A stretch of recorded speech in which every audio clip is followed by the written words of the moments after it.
여러분 안녕하십니까? 말씀으로 하루를 여는 천수답의 새벽 묵상입니다. 오늘은 사도행전 25장을 정오심이라는 제목으로 묵상합니다. 진실은 외면하고 거짓과 모함으로 일관된 유대인들의 사도를 향한 정오심은 도대체 어디서 출발한 것일까요? 자신들의 목적을 이루고자 양심의 소리마저 무시하며 악의적인 계획을 꾸미는 그 이유는 무엇일까요? 이런 모든 정오심의 배경은 도대체 무엇일까요? 그것은 바로 그리스도를 향한 사단의 정오심에서 출발합니다. 그것은 옳고 그름, 선과 악의 개념을 떠나서 하나님의 독생자 그리스도에 대한 적대감과 사단의 정오심에서 출발하지요. 정오심으로 눈이 뒤집혀지면 오직 자신의 목적을 이루는 일밖에는 아무것도 눈에 들어오지 않는 법입니다. 유대인들은 그리스도에 대한 적대감 때문에 증거가 나오면 증거를 조작하고 증거까지 인멸하여 목적을 달성하고자 하였습니다. 요한복음 12장 10절에 대제사장들이 나사로까지 죽이려고 모의하니, 그리스도가 하나님의 아들이라는 가장 분명한 사실은 죽은 지 나흘이나 된 나사로가 살아난 것입니다. 그러나 대제사장들은 나사로까지 죽이려고 모의하였습니다. 그리스도 편에서 복음을 충실하게 전하고자 하는 모든 복음의 사신들은 동일한 대접을 받을 것입니다. 그리스도에 대한 적대감과 정오심은 세상이 존재하는 한, 그리고 사단이 받을 최후의 심판 때까지는 유지될 것이지요. 사도행전 25장 1절부터 보면 베스도가 도임한 지 3일 후에 가이사라에서 예루살렘으로 올라가니 제사장들과 유대인 중 높은 사람들이 바울을 고소할세 베스도의 호의로 바울을 예루살렘으로 옮겨보내기를 청하니 이는 길에 매복하였다가 그를 죽이고자 함이라라. 베스도는 펠릭스 후임으로 로마의 행정관이 되어 부임한 총독이었습니다. 펠릭스 때에 변호사를 동원하고도 뜻을 이루지 못한 유대인들은 바울을 이송하는 과정에서 매복하였다가 죽이고자 신임 행정관에게 바울을 예루살렘으로 이송해 줄 것을 요구한 것입니다. 하지만 다행히 베스도는 그런 면에서는 원칙주의자였습니다.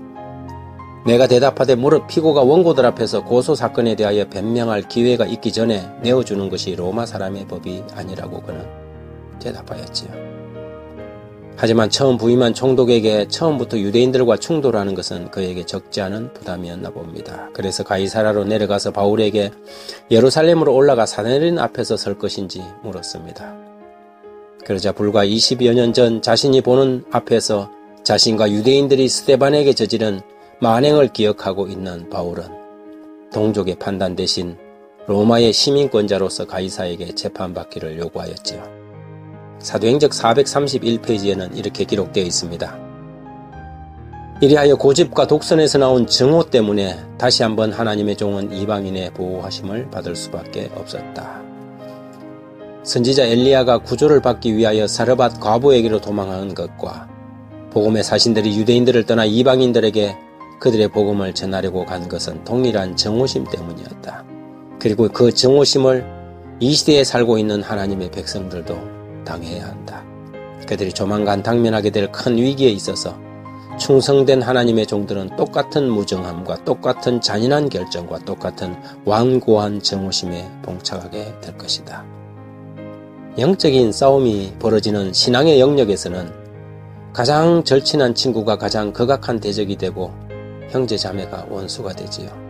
그래서 예수께서는 사람의 원수가 자기 집안 식구라고 마태복음 10장 36절에서 말씀하셨습니다.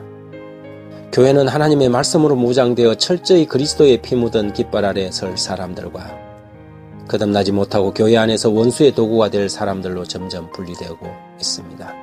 자기도 모르게 이기심과 교만 그리고 인간적 허영을 키워온 사람들은 종래의 원수의 편에서 하나님의 백성들을 잔해하는 사단의 가장 효과적인 도구들이 될 것입니다.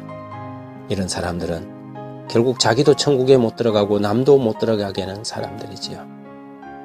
화 있을진저 외식하는 서기관들과 바리새인들이여, 너희는 교인 하나를 얻기 위하여 바다와 육지를 두루 다니다가 생기면 너희보다 배나 더 지옥의 자식이 되게 하는도다. 하나님, 우리 안에 바리새인 같은 이기심은 없는지 그런 마음 제거해 주십시오. 양심의 소리는 거부당하고 이왕이 복음을 위하여 내던 열심이 그것을 파괴하는 포갑이 되지 않도록 날마다 자신을 살피고 성령께 굴복하는 그런 사람 되게 해 주십시오. 남을 나보다 더 낮게 여기게 해주시고 오늘 하루가 주어진 마지막 날인 것처럼 최선을 다하는 그런 하루 되게 해 주시길 예수님의 이름으로 기도합니다. 아멘.